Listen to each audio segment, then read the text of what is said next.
The new PMP exam in 2021 can be easy for you if you go at it the right way. I'm going to walk you exactly through how to make the PMP, the new PMP exam, easy for you. Let's do this.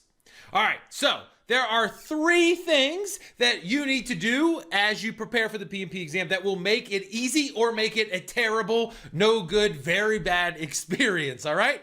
And all I've been doing since before the new year and after is thinking about this, refining. We've had a couple people already graduate. They are past the new exam and they did exceptionally well, above target, all 3 new domains. I'm going to walk you through how they did it. Now, in the last 6 months, we've gotten 369 people through at a 94.13% pass rate. So we know what we're doing.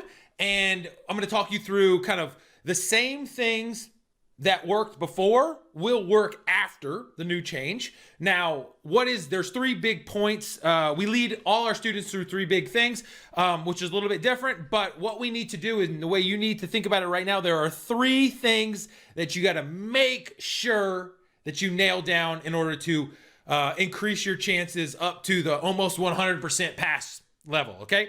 Now, the first thing that you got to worry about is what to study, all right? Now, my goal in life, and I think my skill in life, is to distill stuff down in simple people language, complex stuff, so that it appears simple and that you can act on it, all right? So the first thing is what to study. Now, new content, new worlds, new domains, new confusion, new ambiguity for the student.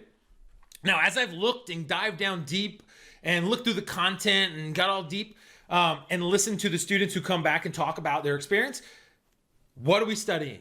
Now, my philosophy for you is always to go back to core, fundamental, great blocking and tackling project management, all right? Now, what does that relate to the new exam? Should you go off and master all these new domains? In a sense, yes, but how we do it matters, okay? So first thing I need you to know is what to study, and what we need to study is we need to nail ourselves down and be rock solid in our understanding of waterfall methodologies and agile methodologies. You've got to have a brain that can walk back and forth and master each one of them. So if I were to have a bucket full of questions and I pulled one out and threw it out there, you need to be able to recognize, aha, I'm in a waterfall environment. And this is how I would respond to the problem and why. Or if I pulled a different one out, you'd say, this is agile or it's hybrid. And therefore, here's how I would respond.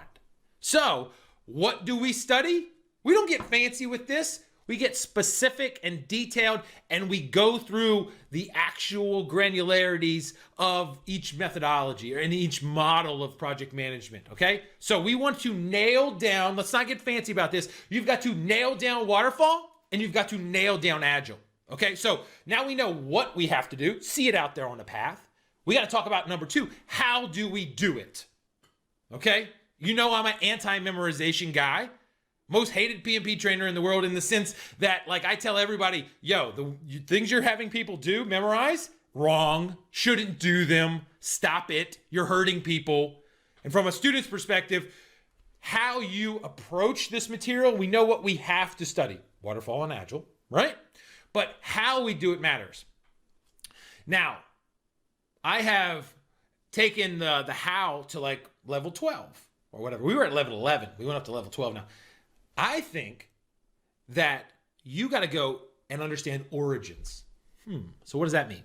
You've got to understand the origins and the reasons why the different waterfall, agile, hybrid serve the companies.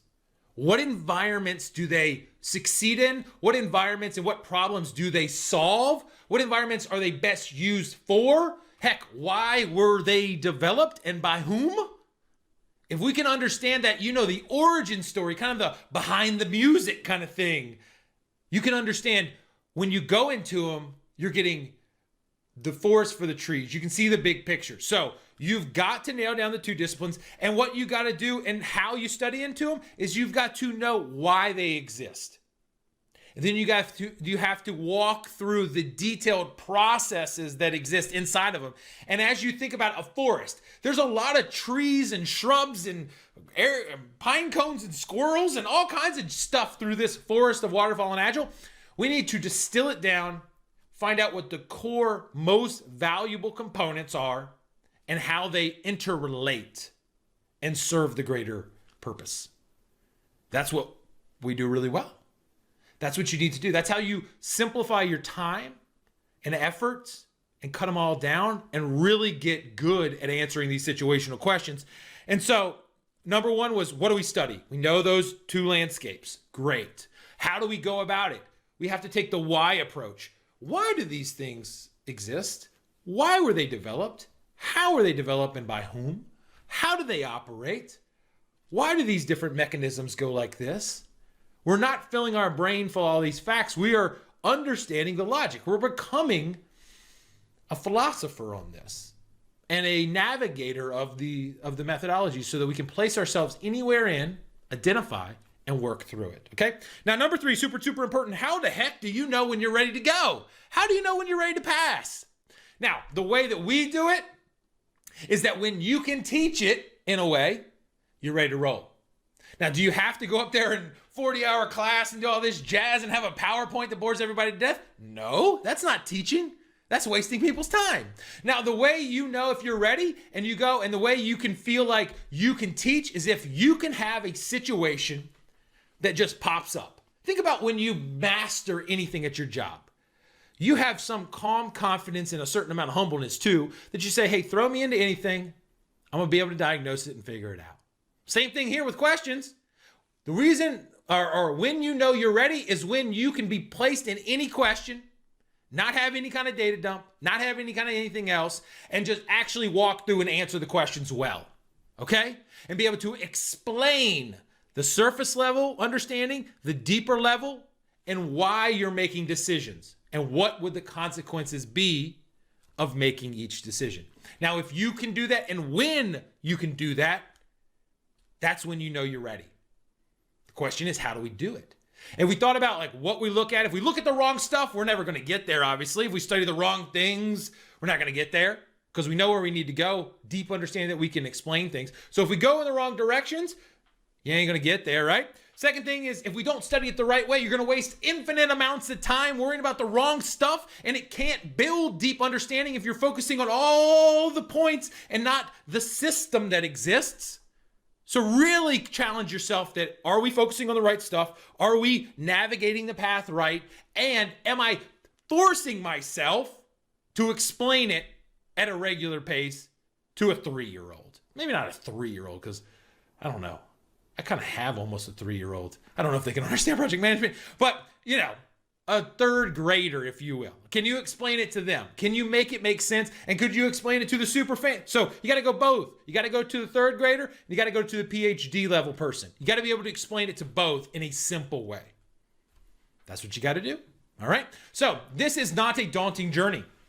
It can actually be fun. It can actually be rewarding. It can actually help you out. Not only just passing the exam in an expeditious way, but it can also strengthen your resolve and your skills, because what I am like double, super, triple pumped about the new exam is because you do get good thinking about waterfall, agile, and hybrid. You're a more robust leader, project manager, servant of the organization and of your teams as you go through this. So don't take this lightly. Take it in a judicious way. Don't follow people that tell you that something worked without seeing the results. Really challenge it. Make sure it makes sense. Follow those things. Know exactly what you're studying is what's going to be there at the end. It's going to help you out. Know how you study makes sense and helps it organize in your brain and be operational and usable. And lastly, really have a good measure of knowing when to study. Those answers of 80+% just off the cuff, that's it. That's not good enough. That's surface level, easy, simple answers without any depth or reasoning behind them. So follow that logic, follow through, and you're on your path. Now, if you want help, we can help you. That's what we do. We simplify everything. The accelerator is our path to go through, coaching all the time. We're putting you through the ringer in the right way. We're putting you on the path, and we're giving you the opportunity to become that professor in an environment where you're not scared ever. You're not worried. You get to work with me, Sandy, Matt, Kevin, all these coaches, Kelly, Salvador, everybody. I go for days, Maya, everybody. People have been in your shoes, walk down the road.